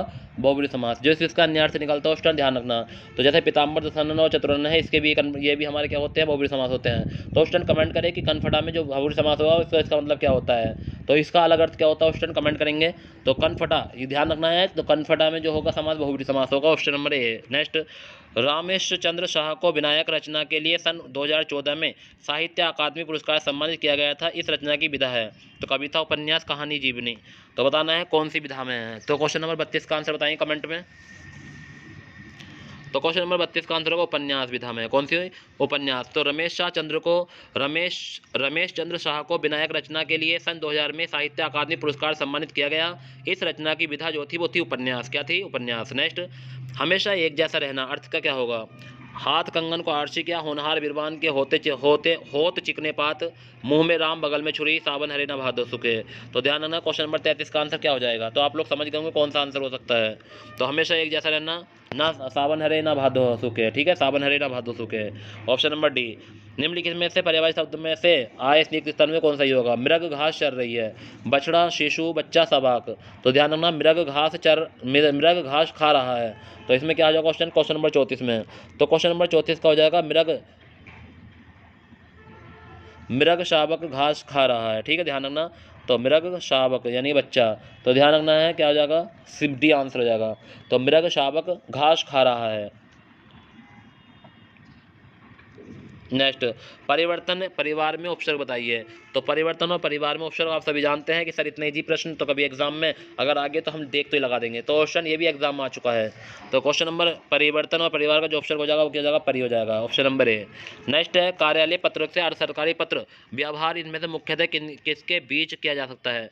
तो कार्यालयीय पत्रों के अर्ध सरकारी पत्र व्यवहार इनमें से मुख्यतः किसके बीच किया जा सकता है, या अधिशासी बीच, किसी एक परिवार दूसरे परिवार के बीच, अध्यापक या छात्रों के बीच, या आपसी घनिष्ठ संबंध के बीच। तो बताना है क्वेश्चन नंबर 36 का आंसर। तो क्वेश्चन नंबर 36 का जो आंसर हो जाएगा शासकीय अधिकारियों के बीच, शासकीय अधिकारियों के बीच हो जाएगा स्टैंड। तो कार्यालयीय पत्रों के अर्ध सरकारी पत्रों का व्यवहार इसमें मुख्यतः किसके बीच होता है, तो शासकीय अर्ध सरकारी के बीच, शासकीय अधिकारियों के बीच। Next question number 37। Question number 37 है, इतिहासकारों के अनुसार निम्नलिखित में से किसने दिल्ली का पहला सुल्तान माना जाता था। तो इतिहासकारों के अनुसार निम्नलिखित में किसे दिल्ली का पहला सुल्तान माना, महमूद गंज, कुतुबुद्दीन ऐबक, अलाउद्दीन खिलजी, आराम शाह। तो बताना है क्वेश्चन नंबर 38 का आंसर क्या हो जाएगा। तो बताएंगे इतिहासकारों के अनुसार दिल्ली का पहला सुल्तान माना जाता है। तो क्वेश्चन नंबर 38 का आंसर बताएं कमेंट में। तो क्वेश्चन सभी को पता है कुतुबुद्दीन ऐबक, बी आंसर हो जाएगा कुतुबुद्दीन ऐबक। मोस्ट क्वेश्चन कई बार एग्जाम में पूछ लिया गया है, IMP क्वेश्चन है, ध्यान रखना है। ठीक है, नेक्स्ट, निम्नलिखित में कथनों में पढ़े और सही विकल्प चुने। एक ट्रांसफर एक उपकरण है जिसका उपयोग विद्युत ऊर्जा में विद्युत शक्ति संचरण में किया जाता है और विद्युत चुंबकीय प्रेरण और परंपरा प्रेरण के मूल सिद्धांत पर काम करता है। उपयोग किए गए कोर के माध्यम के आधार पर ट्रांसफार्मर को A step up transformer, B step down transformer रूप में प्रयुक्त किया जाता है। सही और ठीक है, तो बताना है सही और सेकंड सही है, फर्स्ट सही है और सेकंड गलत है, फर्स्ट सही है या सेकंड गलत है, फर्स्ट गलत है और सेकंड सही है। तो बताना है कौन सही हो जाएगा। एक बार और पढ़ लीजिए स्टैंड।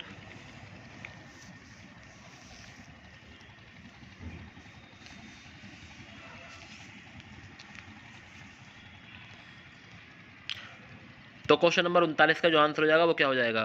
तो क्वेश्चन नंबर 39 का जो आंसर हो जाएगा ऑप्शन बी आंसर हो जाएगा कि पहला सही है और दूसरा गलत है। पहला सही है दूसरा गलत है, ऑप्शन नंबर बी। ठीक है क्वेश्चन। नेक्स्ट क्वेश्चन नंबर 40 देखेंगे कि कौन ये क्वेश्चन ये हिंदी में प्रश्न आ गया है, क्योंकि ये ऐसा पेपर था हिंदी का जो एग्जाम में आ चुका है, तो इसलिए ये हिंदी का GS में प्रश्न आ गया। ऑप्शन 2-3 प्रश्न और हैं, आप चिंता ना करें। निम्नलिखित में कौन सी भाषा भारतीय संविधान की 8वीं अनुसूची में उल्लिखित है, आधिकारिक भाषाओं में नहीं। तो फारसी, संस्कृत, कश्मीरी, संथाली। तो बताना है क्वेश्चन नंबर 40 का आंसर क्या हो जाएगा। तो आप सभी जानते हैं कि कौन सी भारतीय भाषा जो संविधान की 8वीं अनुसूची में उल्लेखित आधिकारिक भाषाओं में नहीं है। तो फारसी। और कौन सी जगह, फारसी। नेक्स्ट अगला प्रश्न देखेंगे, उत्तर प्रदेश के नौटंकी, रासलीला, कजरी, झोला, छपेली और जेता निम्नलिखित में किससे संबंधित है। लोक नृत्य, शास्त्रीय नृत्य, लोक चित्रकला या प्रसिद्ध मेला। तो बताना है क्वेश्चन नंबर 41 का आंसर क्या हो जाएगा। तो आपको सभी को बताया कि सर किससे संबंधित है, लोक नृत्य संबंधित है। किससे संबंधित है, लोक नृत्य से। नेक्स्ट है, नीलगिरी खापली भारतीय कृषि अनुसंधान संस्थान द्वारा जारी निम्नलिखित फसलों में से किसका एक उच्च उपज वाली किस्म है। तो क्वेश्चन नंबर 42 का आंसर बताएंगे, चावल, चाय, सरसों, गेहूँ। तो क्वेश्चन नंबर 42 का आंसर हो जाएगा गेहूँ। कौन सा हो जाएगा, गेहूँ। ठीक है क्वेश्चन ध्यान रखना। नीलगिरी खापली भारतीय कृषि अनुसंधान संस्थान द्वारा जारी फसलों में निम्न किसका उच्च उपज वाली किस्म है? तो गेहूं है क्वेश्चन। ठीक है नेक्स्ट अगले पेस्टिसाइड की ओर चलते हैं। हिंदी के अगला पेस्टिसाइड क्या कहता है क्वेश्चन? ठीक है देखेंगे अगला पेस्टिसाइड। देखिए क्वेश्चन अगला पेस्टिसाइड हमारा कि 4 विकल्प में दिए गए हैं सही समास वाला विकल्प चक्रधर। चक्र है धर में जिसके, चक्र है धर में जिसके, चक्र धारण किए है जिसने, चक्र है घर में जिसके। तो बताना ऑप्शन इसका आंसर क्या हो जाएगा? तो बताइए कमेंट करके ऑप्शन, जल्दी बताओ ऑप्शन, ऐसे टैर मत लगाओ क्योंकि आपको पता है कि आपका ये प्रैक्टिस पूरा करना है 37-38% इसमें भी। तो इसका आंसर है चक्र है घर में जिसके, चक्रधर। ठीक है तो जानना है चक्र है घर में जिसके नहीं होगा। तो बताना है क्वेश्चन नंबर 114 का आंसर क्या हो जाएगा? तो इसका हो जाएगा चक्र धारण किया है जिसने। तो ऑप्शन नंबर सी हो जाएगा। ऑप्शन क्या हो जाएगा? सी हो जाएगा। नेक्स्ट आगे देखेंगे 115 निम्नलिखित में 4 विकल्प दिए गए हैं, आपको सही विकल्प को चयन करना है। ठीक है सबसे अच्छा जो शब्द वाक्य सबसे अच्छा एक शब्द विकल्प है रात में घूमने वाला। तो रात में घूमने वाला ब्राह्मणी तपस्या निशाचर अजर। तो बताना है रात में घूमने वाला का आंसर क्या हो जाएगा? Question number 115। तो बताना है रात में घूमने वाला को कहते हैं निशाचर। क्या कहते हैं? निशाचर कहते हैं। Option number C. नेक्स्ट है क्वेश्चन नंबर 116। 4 विकल्प दिए गए हैं तो बताना मुद्रा, उसका रूप क्या है? मुद्रा, रूप, भाग, पर्वत या गोद। तो मुद्रा का बताना है क्वेश्चन नंबर 16 का आंसर क्या हो जाएगा? तो क्वेश्चन नंबर 16 का जो आंसर हो जाएगा रूप। क्या हो जाएगा? रूप हो जाएगा। नेक्स्ट है निम्नलिखित में से 4 विकल्प दिए गए हैं उसमें बताया रोहन ने हॉकी खेली। रोहन तो बताया कर्ता कारक क्या है? कौन सा है? कर्ता कारक। क्वेश्चन नंबर 17 का आंसर बताना है। तो क्वेश्चन नंबर 17 का आंसर हो जाएगा कर्ता कारक ने, मोहन ने। ठीक है कर्ता कारक है ने, कर्ता रोहन मत लगा देना, कभी कर्ता लगा दो। कर्ता कारक की विभक्ति पूछी है ने, ठीक है कर्ता ने, तो ने आ जाएगा। निम्नलिखित में से प्रश्न सही विकल्प चाहिए। कर्ता का अर्थ, कर्ता का क्या अर्थ होता है? जो संबंध जोड़े, जो कार्य करे, जिसने काम किया हो, जिसका काम हो। तो क्वेश्चन नंबर 18 का आंसर क्या हो जाएगा? बताइए कमेंट में। जो कार्य करे, जो कार्य करे, कर्ता उसे कहते हैं जो कार्य करे। निम्नलिखित में प्रश्न में 4 विकल्प दिए गए हैं। आज वर्षा होगी, सामान्य वर्तमान, संभाव्य वर्तमान, सामान्य भविष्यकाल या भूतकाल। तो आज वर्षा होगी। क्वेश्चन नंबर 119 का आंसर बताएंगे। तो क्वेश्चन नंबर 119 का आंसर हो जाएगा संभाव्य वर्तमान काल। आज वर्षा होगी, संभाव्य वर्तमान काल। नेक्स्ट निम्नलिखित में 4 विकल्प दिए गए हैं, आपको बताना है कौन सा सही है उदाहरण। ठीक है इन विकल्प में सही सहकर्मक क्रिया का उदाहरण बताना है। कशिश हंस रही है, चिड़िया उड़ रही है। ठीक है तो सहकर्मक क्रिया बतानी है कि सहकर्मक क्रिया कौन सी होगी। सूरज उग रहा है, सीता बीड़ा बजा रही है।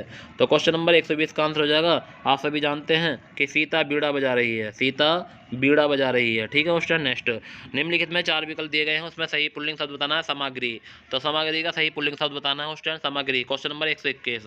तो क्वेश्चन नंबर 121 का आंसर क्या हो जाएगा क्वेश्चन? तो आप सभी जानते हैं सामग्री होता है सम्राट। किसका होता है? सामग्री सम्राट का होता है पुल्लिंग। ठीक है ये पुल्लिंग शब्द बताना है सही पुल्लिंग। तो सामग्री का होता है सम्राट। तो बताना है बहुवचन के रूप में चिड़िया। तो क्वेश्चन नंबर 122 का आंसर बताएंगे। तो चिड़िया का जो हो जाएगा क्वेश्चन आप सभी जानते हैं क्या हो जाएगा? नीचे दिए गए शब्द को बहुवचन रूप में वाला विकल्प चुनिए हैं। तो क्वेश्चन नंबर 122 का हो जाएगा चिड़िया। ऑप्शन नंबर ए ही हो जाएगा। क्या हो जाएगा? ए ही। नेक्स्ट क्वेश्चन नंबर 123 पाइए कि उस विकल्प का चयन करना है जो स्वर की सहायता से बोले जाते हैं उन्हें क्या कहा जाता है? ये कहा है कि उस विकल्प का चयन करें जो वर्ण स्वरों की सहायता से बोल रहे हैं, स्वर, व्यंजन, वर्णमाला या ध्वनियाँ। तो बताना है क्वेश्चन नंबर 123 का आंसर। तुम्हें पता है कि स्वरों की सहायता कौन बोले जाते हैं? कमेंट कर दे स्टूडेंट अगर पता हो तो व्यंजन बोले जाते हैं। कौन बोले जाते हैं? व्यंजन। नेक्स्ट निम्नलिखित में 4 विकल्प दिए गए हैं उसमें से सही विकल्प का चयन करना है। व्यंजन को स्वर रहित दिखाने के लिए किस चिन्ह का प्रयोग किया जाता है? अनुस्वार, अनुनासिक, हलंत या स्वर। तो व्यंजन को स्वर रहित दिखाने के लिए किस चिन्ह का प्रयोग किया जाता है? क्वेश्चन अनुस्वार का, अनुनासिक का, हलंत का, स्वर का। कमेंट करें क्वेश्चन नंबर 124 का। तो आपको पता है कि जब हलंत लग जाता है तो स्वर रहित हो जाता है। क्या हो जाता है? स्वर रहित। क्वेश्चन नंबर 125 देखेंगे। शक्ति, शक्ति का जो हो जाएगा क्या हो जाएगा? विशेषण। संज्ञा शब्द में बनने वाले सही विशेषण शब्द का विकल्प चुनिए। तो शक्ति, शक्तिवर्धन, शक्तिशाली, शक्तिरोधक या सशक्त। क्वेश्चन नंबर 125 का आंसर बताएंगे। तो क्वेश्चन नंबर 125 का आंसर है शक्तिशाली। बी आंसर हो जाएगा शक्तिशाली। नेक्स्ट है निम्नलिखित में दिए गए विकल्प में रेखांकित शब्दों के आधार पर सर्वनाम के सही भेद को चुनिए। कोई आपसे मिलने आया है, अनिश्चयवाचक, प्रश्नवाचक, संबंधवाचक या निजवाचक। कोई तो कैसा हो जाएगा? क्वेश्चन नंबर 126 का आंसर क्वेश्चन कमेंट करें। Very good very good very good very good option भजा। ठीक है तो अनिश्चयवाचक है। कैसा है? अनिश्चयवाचक है। कोई आपसे मिलना है, अनिश्चय है। नेक्स्ट है अयोध्या प्रसाद सिंह अयोध्या सिंह उपाध्याय हरोद जी की प्रसिद्ध रचना कौन सी है? झरना, प्रियप्रभास में प्रेम प्रलाप या अंधा युग। तो ऑप्शन कमेंट कर दें, इसका आंसर सभी को पता है। तो अयोध्या सिंह उपाध्याय जो हरियोध है उनकी जो प्रसिद्ध रचना है वो है प्रियप्रभास। कौन सी है? प्रियप्रभास। नेक्स्ट है निम्नलिखित प्रश्नों में 4 विकल्प दिए गए हैं, सही विकल्प को चयन करना है, बताना है कि यार क्या कि फणीश्वरनाथ रेणु द्वारा रचित उपन्यास कौन सा है? मधुशाला, मेलाचल, मुद्राक्षर या मृगनयनी? तो फणीश्वरनाथ रेणु द्वारा रचित उपन्यास कौन सा है? तो क्वेश्चन नंबर 128 का आंसर क्या हो जाएगा? स्टूडेंट कमेंट करें। तो फणीश्वरनाथ रेणु द्वारा जो लिखा गया रचित उपन्यास है मेलाचल है। कौन सा है? मेलाचल। नेक्स्ट, निम्नलिखित में 4 विकल्प दिए गए, इनमें से कौन सा मीराबाई द्वारा रचित नहीं है? तो बताना है मीराबाई द्वारा रचित कौन सा नहीं है उपन्यास? तो राग गोविंद, गीत गोविंद, राग सोरठा के पद या वेद ही बनवास? तो मीराबाई के द्वारा रचित कौन सा नहीं है क्वेश्चन बताना है। Question number 129। तो क्वेश्चन नंबर 129 का जो आंसर हो जाएगा वो हो जाएगा क्वेश्चन वैदिक वनवास। तो बताना है कि किसके द्वारा लिखा गया फिर। तो बताया क्वेश्चन कमेंट में कि वैदिक वनवास किसके द्वारा लिखा गया है। क्वेश्चन नंबर 114 का आंसर। नेक्स्ट, माखनलाल चतुर्वेदी को किस रचना के लिए साहित्य अकादमी पुरस्कार मिला था? तो माखनलाल चतुर्वेदी को किस रचना के लिए? तो क्वेश्चन अभी बताया था मैंने इससे वाली वीडियो में कि माखनलाल चतुर्वेदी को किस रचना के लिए, तो आपको सभी को पता होगा अभी तक।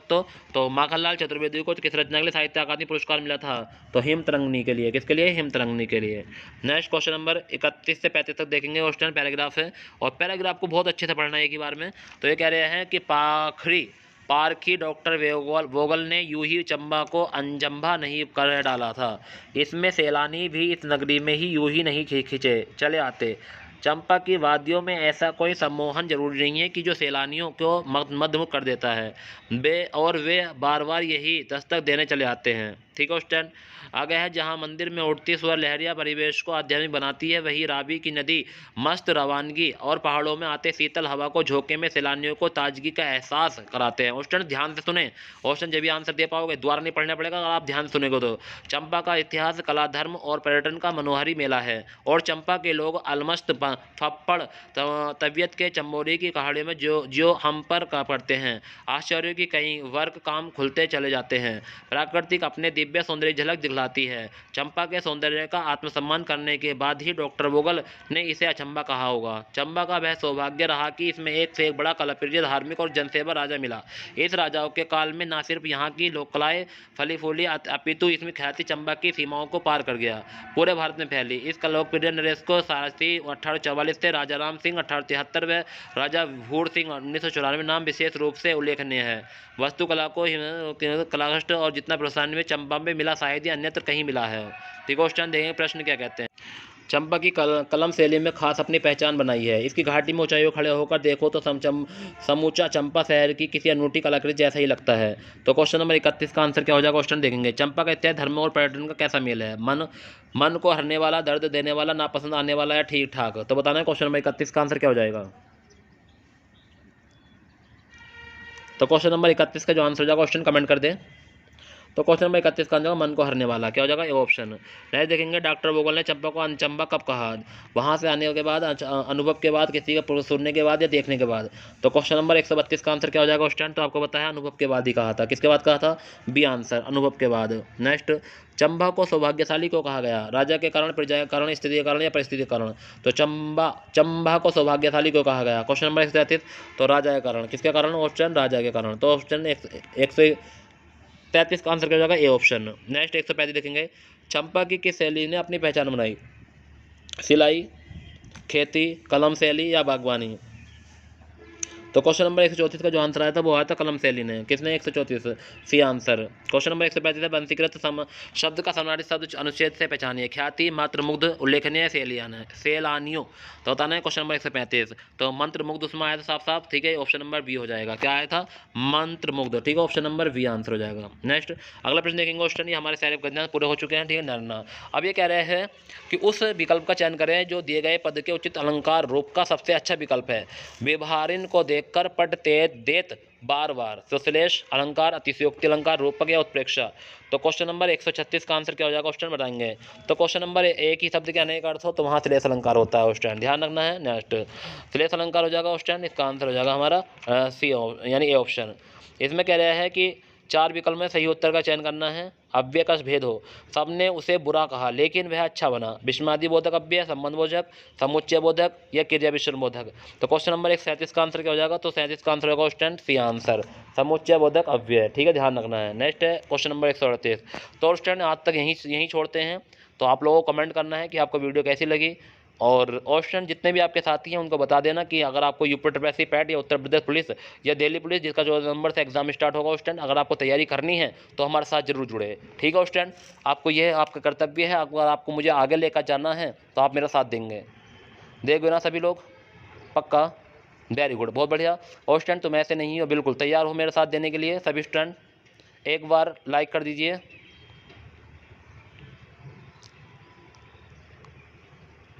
Very good very good very good very good.